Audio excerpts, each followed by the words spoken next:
Last November, 9-year-old Colton George from Indiana became sick and nearly died after eating a salad. Turns out the lettuce in that salad was tainted with E. coli. Colton spent weeks at the hospital on kidney dialysis, missing school, sports, his friends. He even marked his 10th birthday in that hospital bed. Most of the country has not heard about the E. coli outbreak that made Colton sick, even though it killed one person and made nearly 90 others ill across 15 states. Because the FDA, which usually alerts the public about outbreaks and identifies the growers and the manufacturers, didn't do it this time. While that was a conscious decision ultimately by the Trump administration not to publicize the grower, the ability to even issue alerts in the future is at risk as well, because of DOJ job cuts at the FDA, USDA, and the CDC. Joining us now to tell their story, Colton George and his parents, Chris and Amber George, along with their lawyer, Bill Marler, who has been representing victims of foodborne illnesses for years. Folks, thanks for being here. Colton, I want to start with you. How are you? I'm doing good. How are you? I'm good, thank you, and thank you for joining us. I'm so sorry to hear that you got so sick. Can you tell me what it was like in the hospital? It was very scary, and the first 3 days they said it was most likely going to be deadly, and it was just very scary. I bet. Mom, how did it feel for you? It was almost living like in a fairy tale land. Like I was hearing what they were saying, but I wasn't comprehending it at all. There is a process that usually happens when there is a foodborne illness. There's an investigation. Ultimately, the source of that illness, of the E. coli or whatever it may be, is identified, and the public is alerted to it. Sometimes it can take a little while because it takes a little while to figure out how to trace back the source of the illness after people get sick.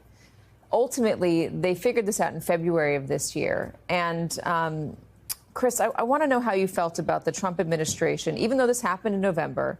How do you feel about the Trump administration deciding in February, after your son was sick and after he got better, not to identify the lettuce grower? Obviously, it makes me very upset. I believe that the American people and us should be able to know exactly who the grower is. That's why we hired Bill Marler. He's great at what he does, and he's going to get to the bottom of it, hopefully sooner than later. They say that there was no longer the product on the market. It was unnecessary to identify the grower, and that if you had problems, you should have taken it up with the Biden administration. This is what the FDA commissioner said to one of our reporters today. What is your response to that? My response to that would be, for me, I don't really care what administration it actually started with or ended with. We have a right to know under whichever president it is. The FDA should still do its job and let the American taxpayers know exactly who's at fault. That way we can know and the American people can know. And you can know to be a little bit careful, and other growers can know to be extra careful so they're not put in the same position.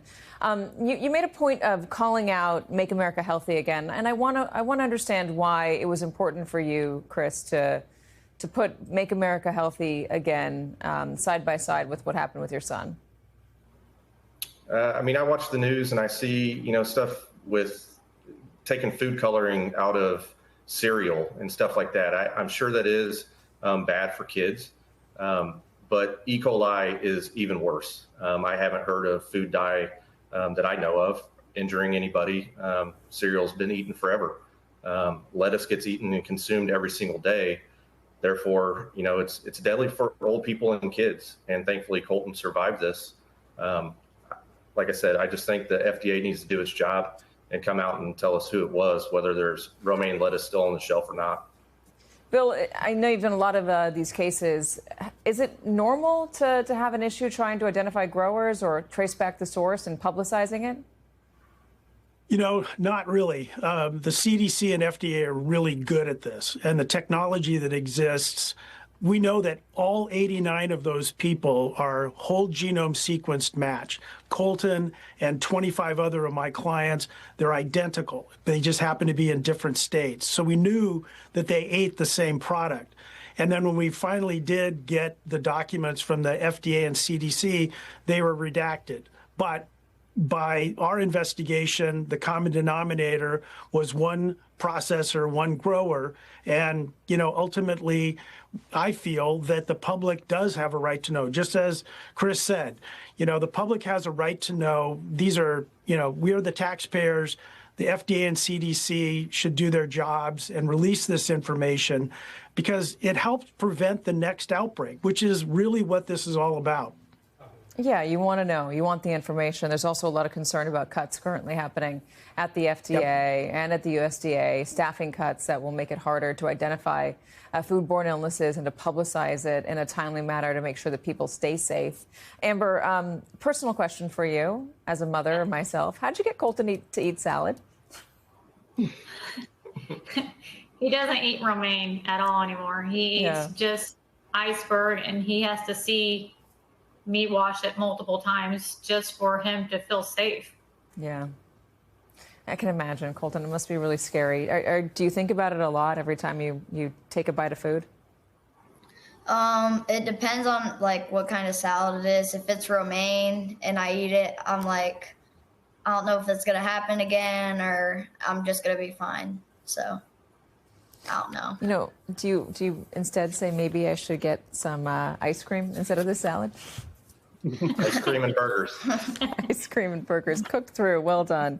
I just want to, before I let you guys go, I'm going to read the FDA statement. The FDA names firms when there is enough evidence linking an outbreak to a firm and there is actionable advice for consumers, as long as naming the firm is not legally prohibited. By the time investigators had confirmed the likely source, the outbreak had already ended and there was no actionable evidence for consumers. I know we discussed that, and you believe still that the information should be out there because people do have a right to know. Colton George, Mom and Dad, thank you so much for joining us. I'm so happy you are better, and I hope you never have to visit an ER again. Bill Marler, thank you, too, for joining us. We appreciate it.